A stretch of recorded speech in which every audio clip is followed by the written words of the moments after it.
Olá, amadinhos! Sejam bem-vindos a mais uma aula de língua portuguesa. Comigo, professora Márcia Ramos Martins e o meu parceiro Sâmio. Olha aí na tela. Muito bem. Então, amados, hoje a nossa aula será a aula 17.1. Exatamente, a gente vai iniciar a questão dos estudos gramaticais. Acompanhe comigo, vamos lá? Então, aqui nós temos introdução aos estudos gramaticais, divisões da gramática. Essa gramática é dividida na fonética, fonologia, sintaxe, morfologia e semântica. Conhecendo a habilidade da aula, temos aqui o seguinte, ó. Analisar elementos e aspectos da sintaxe do português, como a ordem dos constituintes da sentença, os efeitos que causam sua inversão, a estrutura dos sintagmas, as categorias sintáticas, os processos de coordenação e subordinação e os efeitos de seus usos, e a sintaxe de concordância e de regência, de modo a potencializar os processos de compreensão e produção de texto e a possibilitar as escolhas adequadas à situação comunicativa, ok? Então, que são essas habilidades que nós vamos aqui para esta aula 17.1, Introdução aos Estudos Gramaticais. Nós vamos começar, amadinho, hoje com o texto atual, que vai falar sobre o seguinte, ó, o desafio de ensinar a língua para todos. Aqui, ó, é um artigo do Rodrigo Ratier. Vamos lá. Acompanhe comigo. Ó. A polêmica sobre o falar popular revela a necessidade de dialogar com os alunos não familiarizados com a norma padrão. Quer apanhar, soldado? O quê? Quer apanhar? Pernas e cabeças na calçada. É óbvio, o célebre poema O Capoeira, de Oswald de Andrade, de 1890 a 1954, está quase integralmente em desacordo com a norma padrão da língua portuguesa. Isso não impede, entretanto, que Pau-Brasil, o livro de 1925, em que o texto está incluído, seja estudado nas escolas e frequente as listas de leitura obrigatória das mais concorridas universidades do país.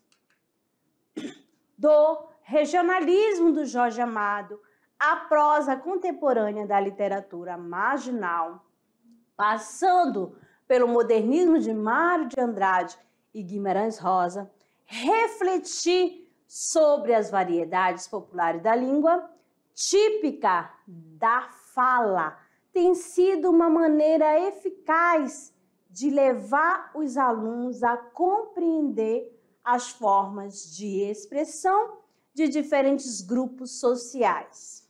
A diversidade linguística do nosso país é a constatação de que a língua é dinâmica e se reinventa dia a dia. A discussão, porém, tomou um caminho diferente no caso do livro Por uma Vida Melhor, volume de língua portuguesa destinado às séries finais na educação de jovens e adultos. Um excerto do capítulo Escrever é diferente de falar. Foi entendido como uma defesa do falar errado. Muitas pessoas expressaram o temor de que isso representasse uma tentativa de desqualificar o ensino das regras gramaticais e ortográficas que regem a língua portuguesa. De fato, não se pode discutir que que o papel da escola é e deve continuar sendo ensinar a norma culta da língua. Conhecer e dominar a comunicação, segundo o padrão formal, representa, sem dúvida, um caminho poderoso para a ascensão econômica e social de indivíduos e grupos. Acima de tudo, é uma das maneiras mais eficazes por meio das quais a escola realiza a inclusão social, permitir o acesso a jornais, revistas e livros e abrir as portas para todo o conhecimento científico e filosófico que a humanidade acumulou desde que a escrita foi inventada. E aqui tem os questionamentos, né? Algumas frases para você refletir. Escrever é diferente de falar. Escrever é diferente de falar. Escrever é diferente de falar. Agora aqui, amadinho, presta atenção aqui. Como terminou, né, com essa fala, com essa expressão? Escrever é diferente de falar. Por que será? O que você entende nessa questão quando termina com essa expressão? Escrever é diferente de falar. Você já deve ter observado aí na sua comunidade, né, que tem pessoas que faz aquela troca, por exemplo, em vez de falar bicicleta, o que acontece? Ela fala bicicleta. Bicicleta, troca o L pelo R. Às vezes a pessoa até consegue, eu conheço uma pessoa que ela fala bicicleta, mas na hora da escrita ela escreve corretamente. E então ela não consegue fazer a pronúncia corretamente. Mas ela sabe que bicicleta é escrita com L, só não consegue fazer a pronúncia corretamente. Tá certo? Então não quer dizer que ele está falando, né, errado. Na linguística não tem essa questão de falar errado, tá bom? Tudo é aceito. Houve uma comunicação, beleza? Então, vamos lá conhecer um pouquinho sobre o autor. Rodrigo Ratier, jornalista e professor da Faculdade Casper Libero, fundou um curso de redação gratuito e deu aulas no ensino médio público e particular. Antes de Nova Escola, trabalhou em revista como Galileu, Mundo Estranho, super interessante. É doutor em Educação pela Universidade de São Paulo, USP. Ok? Jovem Rodrigo Ratier. Olha só quem chegou aqui, amadinhos! Olha só, ela, nossa árvore do conhecimento, né? Com o tema Introdução aos Estudos Gramaticais. Aí você se, ai, prof, gramática? Gente, língua portuguesa, nós temos que estudar a gramática, tá certo? Porque ainda mais a gente estuda na escola a gramática normativa, já fala tudo, normativa é para escrever e falar corretamente. É na gramática normativa que você vai identificar, conhecer as regras de acentuação, de concordância, os conceitos em geral, tá bom? Para fazer uma boa produção na sua redação, tá certo? Então, ó, não fiquem tristes, vamos comigo. O que é gramática? Aí chega esse questionamento. O que é gramática? Temos aqui, ó, um conceito. Gramática é o conjunto de regras que indicam o uso mais correto de uma língua. Tá certo?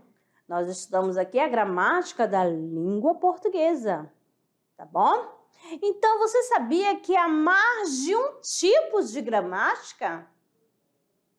Além da gramática normativa, nós temos mais 3. Olha só, 4 tipos de gramática. Olha só, vamos conhecer uma a uma, tá bom? Temos aqui a histórica, a comparativa, a descritiva e essa que a gente estuda na escola, a normativa. O próprio nome já diz, tá bom? Normativa, que estuda a norma padrão da língua portuguesa, a norma culta. Belezinha? Ok? Então, acompanhe comigo. Vamos aqui, ao estudo dos tipos de gramática, né? Temos aqui, investiga a origem. Quem é essa que investiga a origem, a evolução de uma língua, representando os estudos diacrônicos, através do tempo diacrônico, por meio do tempo da evolução. Só para você ter uma ideia, antigamente, né, a palavra formoso era escrita assim, Deixa eu colocar aqui, que eu esqueci de colocar a canetinha para você, Era escrito fremoso. Como houve essa variação, essa evolução, o que aconteceu? Agora é o quê? Formoso. Tá bom? Então, essa variação aqui, essa gramática que vai investigar a evolução de uma língua, chama-se o quê? A gramática histórica. Tá bom? Histórica. Tá bom? Vai fazer aquele estudo o quê? Diacrônico, tá bom? Através do tempo, da evolução, certo? Mais outra palavra que interessante, curiosidade para você. Vocês sabiam que a palavra plantar antigamente era chantar? Com o tempo foi evoluindo e chegou na escrita que é hoje, plantar. Então, gramática histórica investiga a origem e a evolução de uma língua, representando os estudos diacrônico. Crônico, lembra o quê? Tempo. Vamos continuando aqui.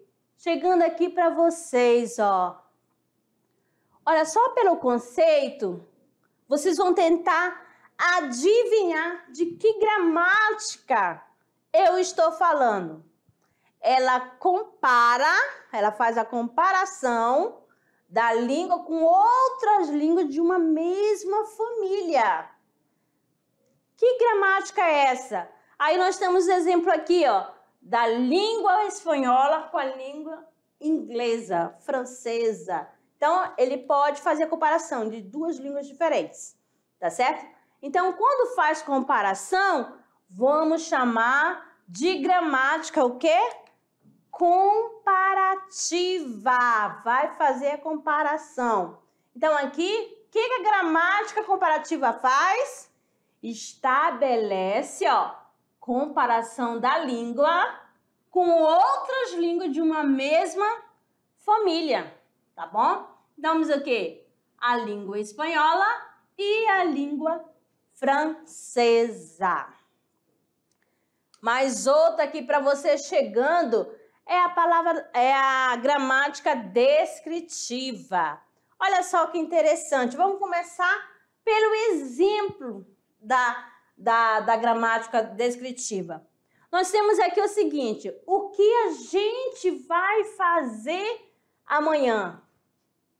O que você percebe aí? A gente vai fazer. Então, ela não se preocupa, não está preocupada com regras, com as normas da gramática. Não, ela vai analisar o quê? A oralidade, a sua variação.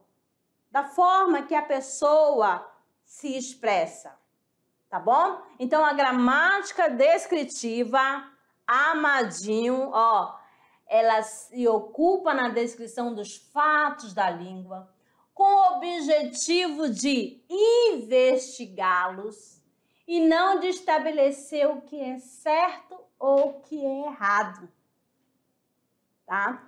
Ela enfatiza o uso oral da língua e suas variações, tá bom?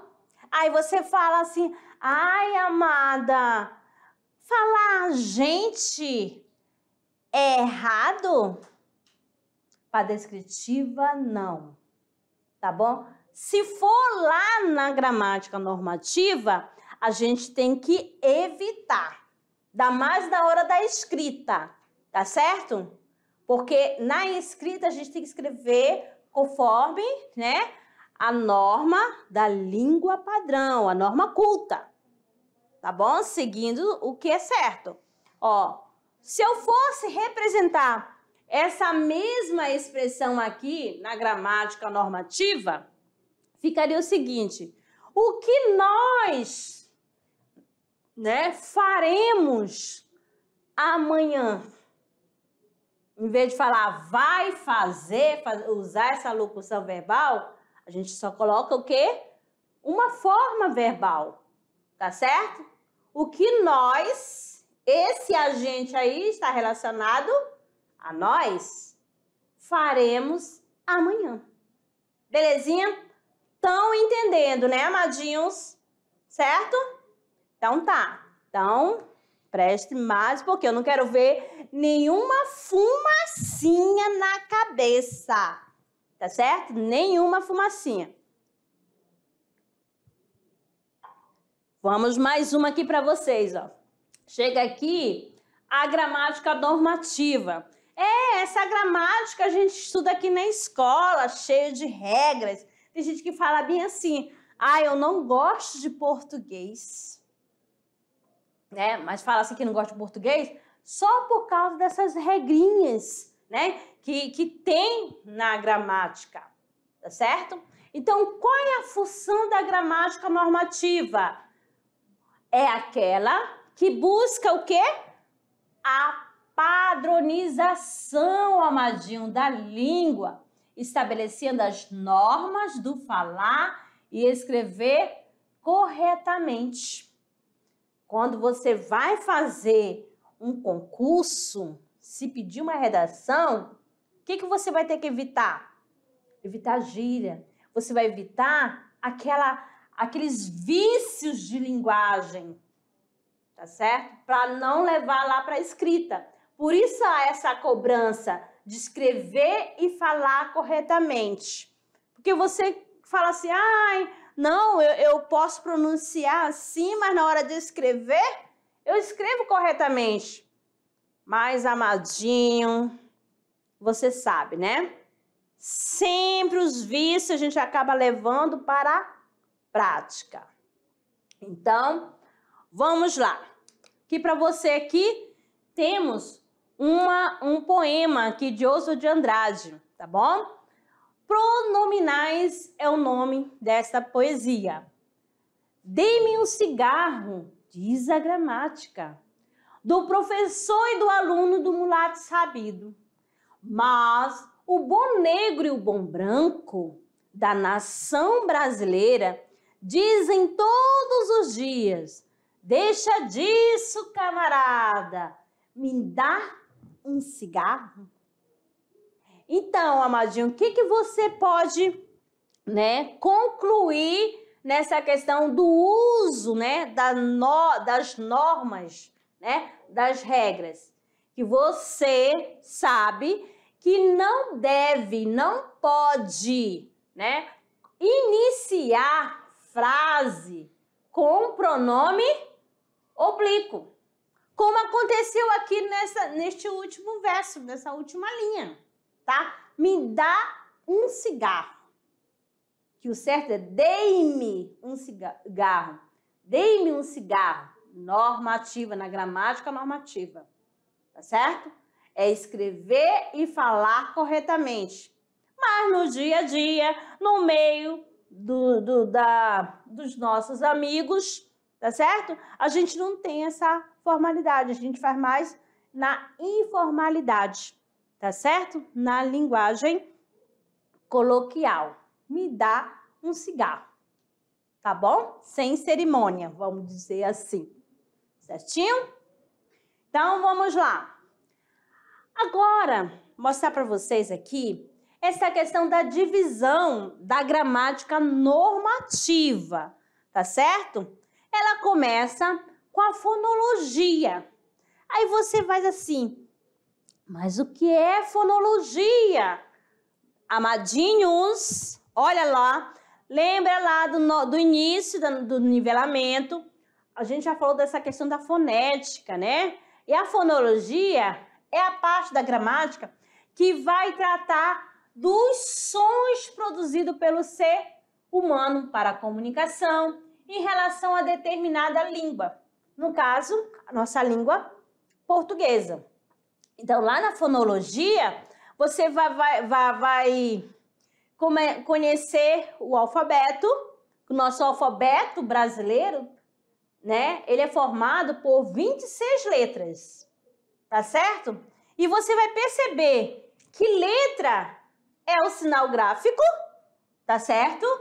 E o som, o fonema, é a representação, o quê? É a representação do som. Fonema é o som, tá? Então, quando eu falo letra, sinal gráfico. Fonema, o som que você ouve, tá bom? É a menor unidade distintiva da língua portuguesa. Então, nós temos aqui, para gravar, para você, ó, nós temos aqui um fone e um microfone, tá certo? Fonologia, sons da língua, quando você fala, tá? Você vai ouvir o som. Quando você pega uma palavra, nessa palavra eu tenho letras e tenho os fonemas diferentes. E você sabe também que cada letra, entendeu? Para formar uma palavra, há uma necessidade de ter o quê? A presença da vogal, que nós já vimos aqui. Que vogal sozinha não vai formar sílaba. Ou melhor, consoante sozinha, desculpa. Consoante sozinha não forma sílaba. Para formar sílaba, há necessidade da vogal. Belezinha? Sílabas formadas. Como assim, amadinha? Vou escrever aqui para vocês, ó. Eu tenho aqui a palavra bola, que é meu Bzinho. Eu vou trocar esta letrinha, ó, fica o quê? Mola. Então, para entender, eu trocando uma letra, eu vou trocar também o fonema. Aqui eu tenho 4 letras e 4 fonemas, porque eu tenho aqui, ó, o B, o O, o L e o A. 4 letras. E o fonema? Eu tenho B, O, L, A, formando uma palavra. Cada vez que eu emito um A, eu estou fazendo o quê? Formando uma sílaba. Tá bom? Bola. Então, na palavra bola, eu tenho o quê? 2 sílabas. Beleza? Muito bem. Aqui, chegando a essa questão da fonética, o que nós teremos também na fonética? É o estudo da pronúncia das palavras. Então, é a parte da fonologia que vai estudar os sons das palavras. Neste caso, eu tenho som e letra, dígrafo, sílaba, ortoépia, prosódia, né? Dentro da questão dos grupos, né? Das letras, eu tenho os grupos consonantais, grupos vocálicos. Aí vem aquela divisão dos encontros vocálicos, de tongo, hiato e tritongo, que o hiato é quando eu tenho 2 vogais em sílabas diferentes, né? Porque hiato é formado por vogais, então só existe uma vogal em cada sílaba. Ditongo é quando eu tenho um encontro de uma vogal mais uma semivogal ou vice-versa, tá certo? Esse ditongo, ele pode ser crescente e decrescente. Para ser crescente, tem que começar da semivogal para a vogal, e você já sabe que a vogal vai ser com maior intensidade na hora da fala, e a semivogal vai ser com menor intensidade, ou seja, a vogal é forte e a semivogal é fraca. Além de ditongo crescente e decrescente, ele pode ser oral, quando a saída de ar somente pela boca, e nasal, boca e nariz. E o tritongo, ele vai ser oral e nasal, tá bom? E o encontro consonantal, ele pode ser perfeito e imperfeito. Se ficou perfeito, vai ficar na mesma sílaba. Como assim, amadinha? Ó, quando eu falo trabalho, o TR ficou na mesma sílaba. Então, ele é perfeito. Se eu falo dignidade, GN ficou em sílaba separada. Então, ele é imperfeito. Certo? E o que mais que nós temos aqui? A questão do dígrafo. O dígrafo, ele pode ser formado por duas consoantes, ou seja, duas letras com apenas um som, né? No caso, eu tenho de dígrafo NH, CH, LH, RR, SC, XC, são dígrafos. Por exemplo, mostrando aqui para vocês a palavra casinha, o nha aí é dígrafo. A mesma coisa quando eu dígrafo também, quando eu escrevo canto, o AN é um dígrafo nasal, tá certo? E da questão da sílaba, né? Conforme a divisão, ela pode, quando apresenta apenas uma sílaba, é monossílaba, duas de sílaba, três, trissílaba, a partir de 4 ela vai ser o quê? Polissílaba. A questão da palavra, da divisão silábica, tá bom? E a tonicidade da sílaba. Se for a sílaba tônica última, ela vai ser o quê? Oxítona. Se for a penúltima, será paroxítona. E se for a antepenúltima, proparoxítona. E você já sabe que todas as proparoxítonas são acentuadas. Beleza? Ortoépia ou ortoepia. É a parte da gramática que trata do quê? Da pronúncia correta das palavras. Quando cometemos um engano de pronúncia, o que vai acontecer? Vai surgir o quê? A prosódia. Olha aqui no exemplo. Quem não já ouviu falar aí, ó, da palavra rubrica? Rubrica, a sílaba tônica é o quê? O bri. Não é rúbrica, tá bom? É rubrica, sílaba tônica, bri. Então, amadinho, na palavra ínterim, sílaba tônica é o in, e não se pronuncia interim, tá bom?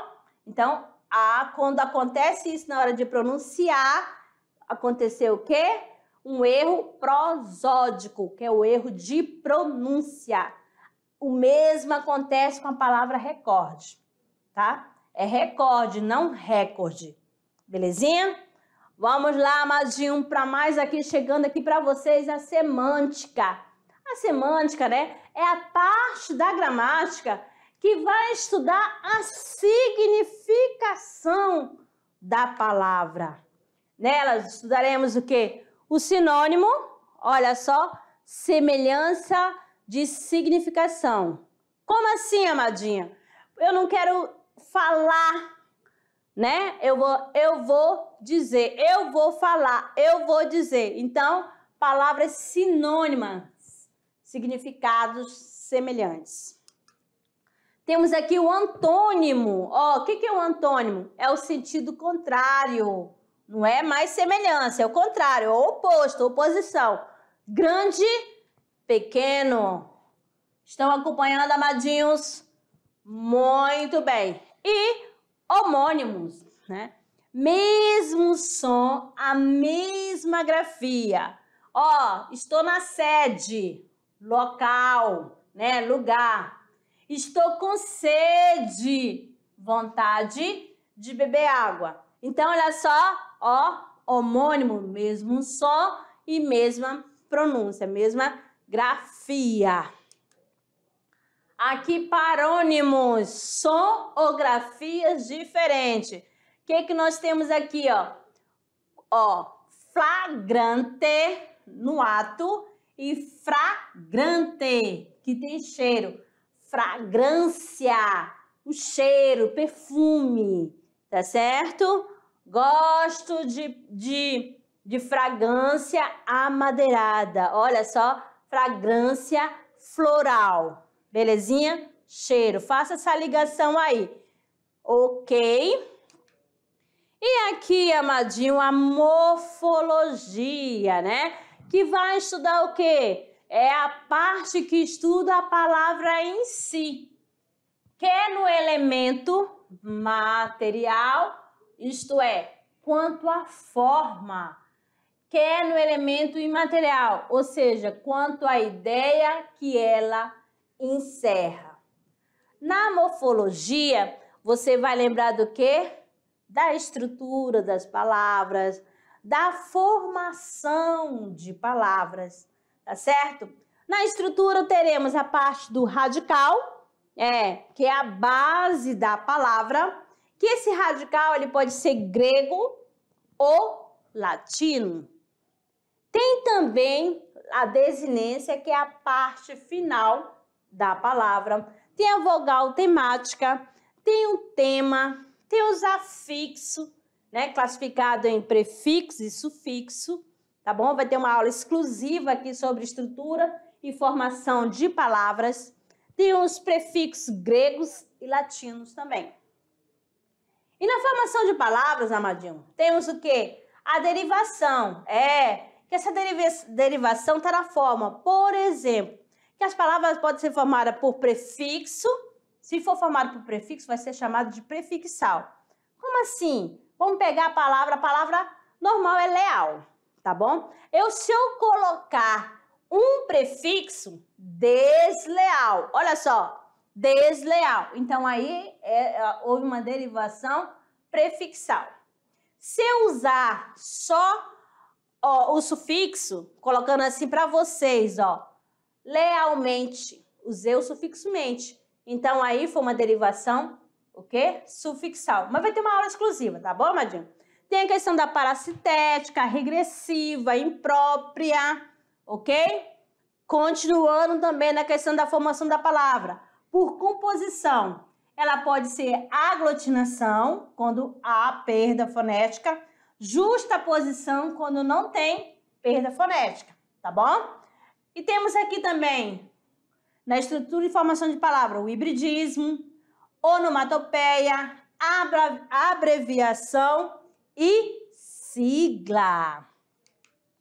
Aqui é um quadro para você conhecer, né, e se identificar as palavras, que são vários, um quadro cheio de palavras. Aqui nós temos adjetivo, temos substantivo, temos advérbio, tem o que mais aqui? Artigo, ok? Tem conjunção, tem substantivo próprio, substantivo abstrato.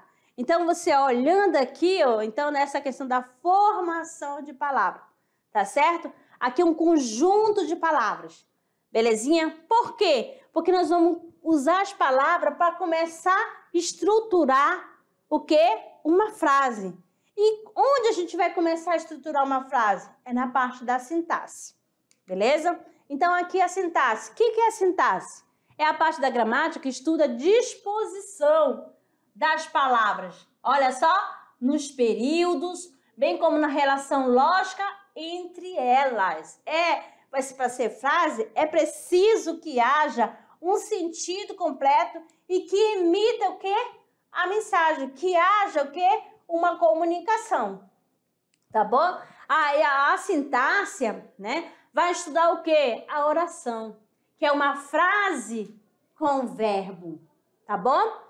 E a oração, nós vamos ter lá os termos essenciais da oração. Quem são os termos essenciais da oração? Tem o sujeito e tem o predicado. Em seguida, teremos o quê? O sujeito simples, o sujeito composto, indeterminado e a oração também sem sujeito. Já no predicado, nós vamos ter predicado nominal, quando fala do estado do sujeito, predicado verbo nominal, quando falar da ação, o estado, tá? E vamos ter também predicado o quê? Verbal, quando falar somente o quê? Da ação. E no predicado verbal, teremos verbos transitivos, aquele que tem sentido completo, tá bom? Ou intransitivo, sentido completo, e os transitivos é aquele que vão exigir complemento, tá? Que pode ser com ou sem preposição, tá bom? Aí o complemento verbal vai ser objeto direto, objeto indireto, tá certo? E no predicado nominal, teremos o quê? Verbo de ligação mais o predicativo. Esse predicativo pode ser ligado ao sujeito ou ao objeto. Belezinha? Lá no termos integrante, né? Chegando aqui para vocês, tem a questão, né? Do objeto direto, indireto, se quando ele é pleonástico, quando ele é interno. O indireto terá também o pleonástico. Teremos o complemento nominal que vai completar o sentido do nome. Agente da passiva é aquele que vai fazer a ação na voz passiva. Além do termos integrantes, teremos também os termos acessórios, que é os adjuntos. O adjunto ele pode ser adverbial ou adnominal. Se é adverbial, ou seja, vai estar perto de quem, amadinho? Do verbo. Adnominal vai estar perto de quem, amadinho? Do nome. Além dos adjuntos, teremos o aposto, que esse aposto ele pode ser explicativo, tá bom? E o vocativo, que é aquele termo isolado que indica o chamamento. Para finalizar, temos aqui a estilística. É a parte da gramática que estuda os processos de manipulação da linguagem, que permite quem fala ou escreve sugerir conteúdos emotivos, intuitivos, por meio das palavras, tá certo? Na estilística, nós vamos estudar o quê? As figuras de linguagem, né? Os vícios de linguagem, esse negócio, né? É um vício que eu tô trazendo para cá, tá certo? Então, esse vício de linguagem. Ó, temos aqui as figuras de linguagem. Teremos a de som, que é conhecido também como harmonia, a de construção, sintaxe e de pensamento. A estilística, o que ela visa, amadinho? Ao lado estético e emocional da atividade linguística. Então, aqui, para reforçar para vocês, a gramática tradicional, ela está dividida em quê? Em 3 partes. Fonologia, morfologia e sintaxe. Essas 3, tá certo? E a parte aqui, ó, complementares, vai ser a semântica e a estilística, beleza? E aí, queridinho, entendeu? Posso dizer assim? Com certeza? É, amadinho, foi rápido, olha só mesmo para você, né, conhecer um pouquinho dessa questão gramatical. Não se assuste, amado. Não fique assustado, não. Belezinha? Vamos lá para aquela parte lá da produção de gênero, né? Hora de produzir o trabalhando gênero. O que você vai fazer? Olha só, você vai fazer um relato, tá bom? E você vai relatar o seguinte: qual a sua opinião sobre estudar a língua portuguesa? Qual é o seu objetivo em estudar? Passar em um concurso público ou no Enem? Qual a profissão deseja seguir e por quê? Porque, ou melhor, somente concluir o ensino médio justifica a sua resposta. Então, os estudantes irão o quê? Iniciar atividade na sala. Olha só, o professor presencial vai acompanhá-los, tá bom? Então, amadinhos, gostaram dessa produção de gênero? Então, meus queridos, agradeço a companhia de vocês. Até a revisão. Vai!